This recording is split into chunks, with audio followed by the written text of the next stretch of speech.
ಪೊಲಿಪು ಸರ್ಕಾರಿ ಹಿರಿಯ ಪ್ರಾಥಮಿಕ ಶಾಲೆ, ಸರ್ಕಾರಿ ಪ್ರೌಢಶಾಲೆ ಮತ್ತು ಸರ್ಕಾರಿ ಪದವಿ ಪೂರ್ವ ಕಾಲೇಜು ಕ್ರಮವಾಗಿ ಶತಮಾನೋತ್ಸವ, ವಜ್ರ ಮಹೋತ್ಸವ ಹಾಗೂ ಸುವರ್ಣ ಮಹೋತ್ಸವವನ್ನು ಆಚರಿಸ್ತಾ ಇದೆ ಎಂದು ಕಾಪು ಶಾಸಕ ಸಮಿತಿಯ ಗೌರವಾಧ್ಯಕ್ಷ ಲಾಲಾಜಿ ಆರ್ ಮೆಂಡನ್ ಸುದ್ದಿಗೋಷ್ಠಿಯಲ್ಲಿ ತಿಳಿಸಿದ್ದಾರೆ.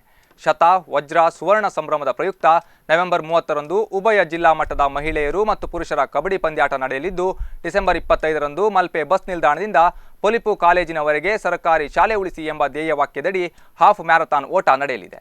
ಮ್ಯಾರಥಾನ್ ಓಟಕ್ಕೆ ನಿವೃತ್ತ IPS ಅಧಿಕಾರಿ ಅಣ್ಣಾಮಲೈ ಚಾಲನೆಯನ್ನು ನೀಡಲಿದ್ದು, ಕರಾವಳಿಯುದ್ದಕ್ಕೂ ನೂರಾರು ಮಂದಿ ಯುವಜನರು ಓಟದಲ್ಲಿ ಪಾಲ್ಗೊಳ್ಳುವ ನಿರೀಕ್ಷೆ ಇದೆ ಎಂದಿದ್ದಾರೆ.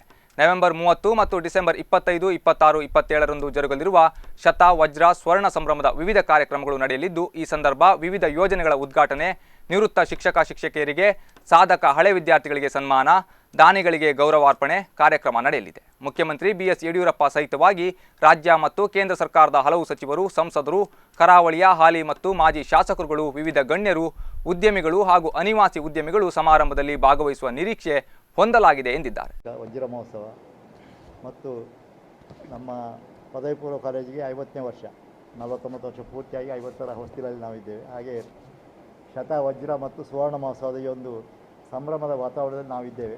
ಈ ಕಾರ್ಯಕ್ರಮದಲ್ಲಿ ಉಪಸ್ಥಿತಿರುವಂಥ ನಮ್ಮ ಒಂದು ವಿದ್ಯಾ ಋಣ ಇದೆ ನಮಗೆಲ್ಲ. ಆ ಒಂದು ವಿದ್ಯಾ ಋಣವನ್ನು ನಾವು ಶಾಲೆಯ ಈ ಒಂದು ಸಂಭ್ರಮದ ಮೂಲಕ ಒಂದು ತೀರಿಸುವಂಥ ಸಣ್ಣ ಪ್ರಯತ್ನ ಮಾಡ್ತಾ ಇದ್ದೇವೆ. ವಯಸ್ಸಾದಾಗ ಅದಕ್ಕೆ ಒಂದು ಮೆಚುರಿಟಿ ಬರ್ತದೆ ಮತ್ತು ಆ ಶಾಲೆಯಲ್ಲಿ ತುಂಬ ಸಾವಿರಾರು ಲಕ್ಷಗಟ್ಟಲೆ ವಿದ್ಯಾರ್ಥಿಗಳು ಇವತ್ತು ಇಲ್ಲಿಂದ ಕಲಿತು ಹೋದವರಿದ್ದಾರೆ. ಬೇರೆ ಬೇರೆ ದೇಶ ಪ್ರಕರಣ ಅಂತ ಹೇಳಿ ತಗೊಂಡು ಒಂದು ಸಾಂಸ್ಕೃತಿಕ ಭವನಕ್ಕೆ ಕೂಡ ರಾಜ್ಯ ಸರ್ಕಾರದಿಂದ ಕೂಡ ಒಂದು 50 ಲಕ್ಷ ರೂಪಾಯಿ ನಮಗೆ ಬಿಡುಗಡೆ ಮಾಡಿದ್ದಾರೆ. ಅದನ್ನು ಈಗಾಗಲೇ ರಾಜ್ಯದಿಂದ ಬಿಡುಗಡೆಯಾಗಿ ಜಿಲ್ಲಾಧಿಕಾರಿ ಕಚೇರಿ ಬಂದು ನೀಲಿ ನಕಾಶೆ ಆಗಬೇಕಾಗಿದೆ.